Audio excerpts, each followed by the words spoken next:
Bonjour à tous, bienvenue sur Miss Cooking. Aujourd'hui, on va réaliser un cheesecake à la vanille et au coulis de framboise. Donc, c'est parti pour la recette. Suivez-moi. Première étape, on fait fondre les 75 g de beurre, donc casserole ou micro-ondes. On se retrouve juste après. Dans ce temps-là, je vais prendre mes spéculoos. Moi, j'ai choisi des spéculoos, mais vous pouvez très bien prendre des petits lus. Je viens les mixer. Donc, moi, j'utilise le robot Cooking Chef XL. Voilà, je vais tout mixer ensemble. Il faut que ça fasse une poudre assez fine. Voilà le résultat. C'est très fin. À ce mélange de biscuits, je vais ajouter le beurre fondu. Et ça, ce sera la base de notre cheesecake. Donc, on viendra la déposer dans un cercle à pâtisserie auquel j'ai ajouté une feuille de rhodoïde pour faciliter le démoulage après. Donc ça, c'est une étape assez importante. Si vous avez de la rhodoïde, c'est pas mal. Et donc, dans un saladier, je mets mes spéculoos. J'ajoute mon beurre fondu.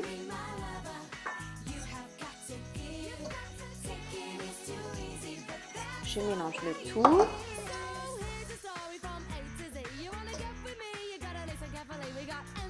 Ça fait un mélange un petit peu à la consistance d'un crumble. Et ça sent super bon.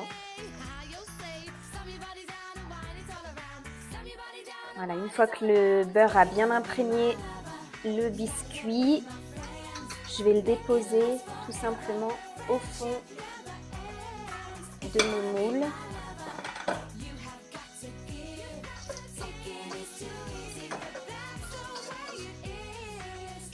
Voilà. J'ai choisi de faire un cercle de à peu près 20 cm de diamètre. Là, je vais utiliser le fond d'un verre plat.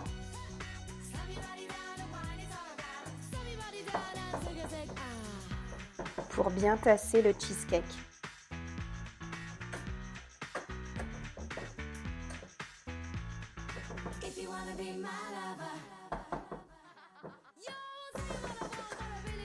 Et une fois que tout est bien tassé au fond, je vais mettre la base du cheesecake, cette base-là, au frigo pendant que je m'occupe du reste. On poursuit avec la préparation du fromage. Donc on met dans une casserole à froid les deux jaunes d'œufs, le sucre. On mélange bien.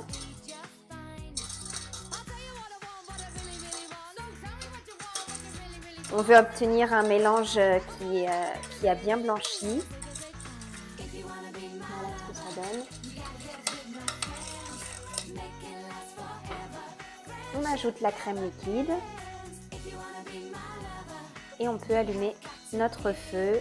Donc on part sur un feu assez doux pour démarrer. C'est parti. On mélange doucement sans s'arrêter. Une fois que les jaunes et la crème sont bien homogènes, on ajoute la vanille liquide.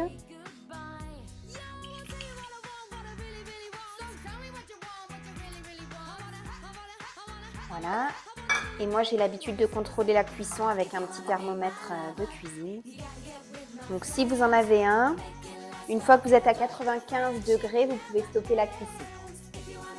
Donc, si vous n'avez pas de thermomètre, vous voyez, quand ça arrive à 95 degrés, c'est quand la texture est un peu plus onctueuse. Elle mousse un petit peu et puis elle commence à bouillir. Donc là, vous pouvez stopper la cuisson. Et tout de suite, vous ajoutez votre agar-agar en poudre. Il vous faudra 2 sachets. Vous pouvez très bien mettre à la place de l'agar-agar des feuilles de gélatine. Seulement, ça se fait fondre dans de l'eau froide au préalable. Et ensuite, vous ajoutez les feuilles essorées à cette préparation. Voilà, donc vous mélangez bien. Et ensuite, on va laisser cette préparation refroidir. Donc chez nous, il fait froid, je vais le mettre sur le bord de la fenêtre. Ça ne va pas prendre longtemps. Je fais un cheesecake en hiver. Ça peut paraître surprenant, mais je trouve que c'est un dessert qui n'a pas de saisonnalité. Parce qu'après une bonne raclette ou une tartiflette, c'est toujours apprécié. Alors pendant ce temps-là, nous, on va monter les blancs en neige. Donc une pincée de sel et de blanc. Et on va battre progressivement. On augmente la vitesse au fur et à mesure. Donc mes blancs sont prêts. Maintenant, j'installe dans mon robot la préparation à mélanger avec le fromage blanc. Donc bien sûr, vous pouvez le faire à la main, hein.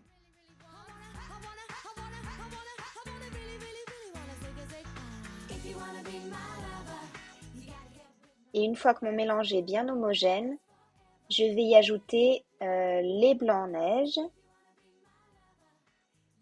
Délicatement, hein, je soulève bien la pâte en faisant un ruban pour que ce soit bien homogène, sans casser les blancs. Et ce sera le moment d'ajouter le colorant alimentaire. Donc ça, bien sûr, c'est facultatif. Moi, j'ai voulu tester parce que j'en avais, mais c'est facultatif.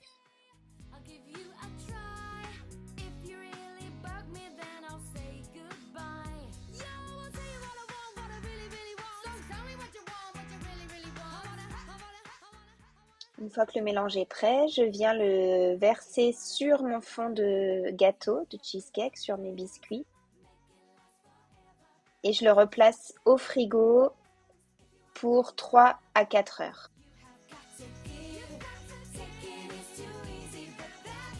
Alors voilà, donc notre cheesecake est prêt.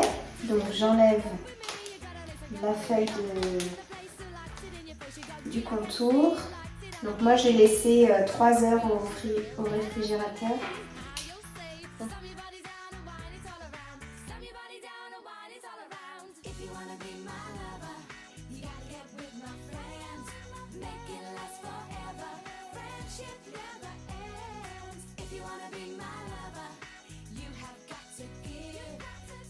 It's too easy.